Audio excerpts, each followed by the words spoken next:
roman, il lève le voile, entre autres choses, sur l'histoire de l'Algérie, sur le quotidien de la radieuse dans les années 40, sur les camps vichycistes où les soldats français juifs ont été enfermés, sur la montée du radicalisme dans les années 50, la tension progressive, la vie au jour le jour malgré les attentats, et enfin l'exil.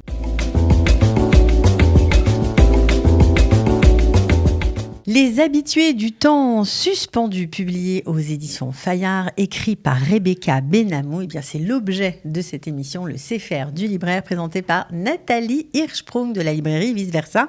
Nathalie, bonjour. Bonjour Cathy. Alors ce roman, ce deuxième roman de cet auteur vous a... on va pas dire subjugué, mais en tout cas vous a attaché, vous a plu. Complètement. Tout ce que fait Rebecca me plaît, de toute façon. On l'avait reçu la première fois dans l'ancien magasin en 2019 pour L'Horizon a pour elle dénoué sa ceinture, qui était un roman biographie sur une sculptrice tombée dans l'oubli, mais absolument géniale, Hannah Orloff. Ça se passait dans le Paris de l'avant-Seconde Guerre mondiale. Puis elle nous a régalé après avec Sur la bouche, une histoire insolente du rouge à lèvres, qui est un essai là. Un essai, ouais, voilà, okay. Qui est une excuse pour faire tout un panorama comme ça de vie de femmes, de catégories de femmes, des suffragettes. C'est absolument extraordinaire. C'est très très sympa. Et alors celui-ci, c'est un gros coup de cœur. Alors est-ce que c'est une histoire vraie ? Alors, c'est inspiré de la vie de son grand-père, qui a un jour quitté l'Algérie pour ne plus jamais y retourner. Et c'est donc un roman qui oscille entre le fantasme du pays que l'on perd, et on va voir pourquoi dans quelques minutes, celui que l'on reçoit en héritage. Ok.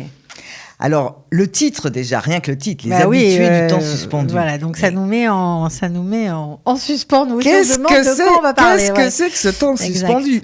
Alors, ce temps suspendu, c'est un café de la Rive Gauche à Paris. Un matin de décembre, Lila, qui est une jeune violoncelliste, joue un air de bar pour les habitués de ce café. Et parmi eux, il y a le vieux Salomon, qui est un horloger à la retraite et qui, tout d'un coup, grâce à cette musique, voyage vers un ailleurs qu'il croyait oublié, de l'autre côté de la Méditerranée, qu'il a fui 50 ans auparavant. Un lieu dont était aussi originaire le père de Lila. Donc commence un échange entre ces deux déracinés, très très bel échange. Ils se croisent depuis des années sans vraiment se connaître. Ils se racontent l'exil, ils se racontent la guerre, le temps qui passe, l'amour, et ils partagent cette terre idéalisée qui a vu naître l'un, mais pas du tout l'autre, et qui prend toute la place dans la conversation entre ces deux personnages. Alors on sait de quoi il s'agit, de quel pays il s'agit ? Alors il n'est jamais nommé. Au dos de la quatrième de couverture, raconter un pays sans en prononcer le nom.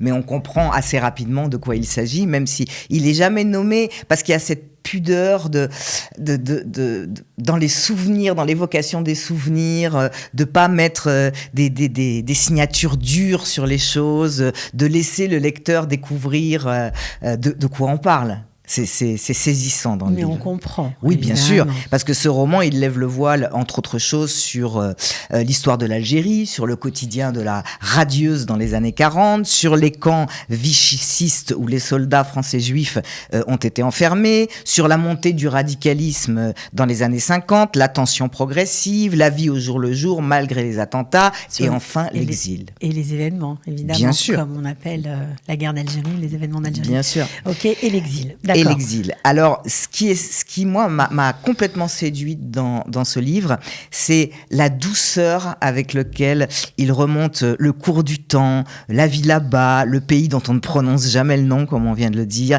la vie douce de l'enfance, des aïeux, des amis qui sont devenus des frères, des guerres, des retours. C'est bien écrit. Des départs, du grand départ, de l'installation dans une nouvelle vie sans jamais oublier la précédente. Alors, la plume de Rebecca Benamou, elle est belle, elle est imagée. C'est une écriture que j'appelle, moi, ciselée. C'est très, très bien. En quelques mots, le décor est planté et la situation en place. C'est très, très bien. On l'imagine. Alors c'est un livre, on est dedans, on est complètement dedans. C'est un livre qui parle d'amour, d'amitié, de famille, des liens puissants qui tissent une vie. Et Salomon Zimra, il est très très très touchant. C'est un grand-père qui transmet son histoire et qu'on aime écouter. Donc je résumerai ce livre en disant que c'est une ode magnifique à tous ceux qui ont été jetés sur les routes de l'exil par l'Histoire en marche. Voilà, bon, alors je pense que ça va plaire à beaucoup de ceux qui nous suivent.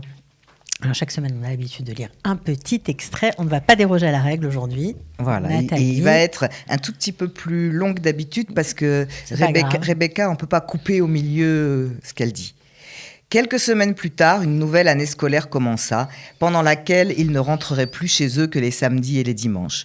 Tous sur les bancs de l'école avaient en ce matin de rentrée le teint hâlé des derniers jours d'été. Parmi les élèves, l'accueil était plutôt inhospitalier, sinon hostile. Ainsi, Salomon, Milo et Nahel se serrèrent les coudes et se suffirent amplement à eux trois. Plusieurs fois par semaine, ils achetaient des billots de sardines salées chez le Tio Pépé, un vieil homme affable qui tenait une gargote aussi grande qu'une boîte à chaussures. Nichée entre deux immeubles et recouverte par une toiture de fortune, elle empestait la friture de jour comme de nuit et ne disposait que d'une seule table de bois rectangulaire et d'un banc où les garçons s'empiffraient en regardant les passants. « Ah, j'aime quand ça brille et que ça crépite !» s'écriait Milo en faisant de grands gestes quand il regardait les poissons ou les légumes noyés dans un bain d'huile d'olive se recouvrir d'une croûte dorée. Malgré les règles strictes d'entrée et de sortie du pensionnat, il parvenait à se rendre régulièrement au kiosque à musique de la ville sur la grande place où l'on organisait des concerts en plein air.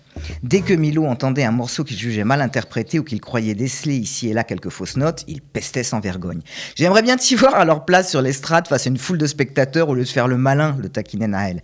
Oh l'ami, si tu savais, je ne demande pas mieux. Je suis pas fait pour les études, moi. Attends un peu et tu me verras sur scène, en Amérique. Même si j'étais musicien, j'aurais bien trop le trac pour faire un truc pareil, ajouta Salomon. Tu vois pas qu'il fait ça que pour les filles, le maestro, s'exclama Nahel. Milo réprima un rire et haussa les épaules. Très juste, l'ami, très juste. Ouais, on est bien dans le banc avec cet extrait. Voilà, beaucoup d'histoires autour de l'enfance, apparemment. Beaucoup de souvenirs. Ouais, c'est beau.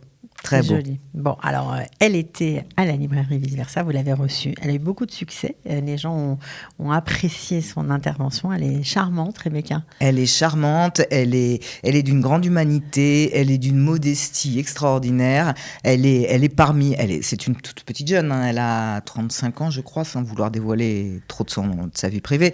Elle en est déjà à son 3e livre et c'est de la très, très grande qualité. Voilà, il ne reste plus qu'à l'acheter. En tout cas, merci beaucoup Nathalie d'avoir été avec nous aujourd'hui. On se retrouve la semaine prochaine pour un autre livre. Tout à fait. Ciao.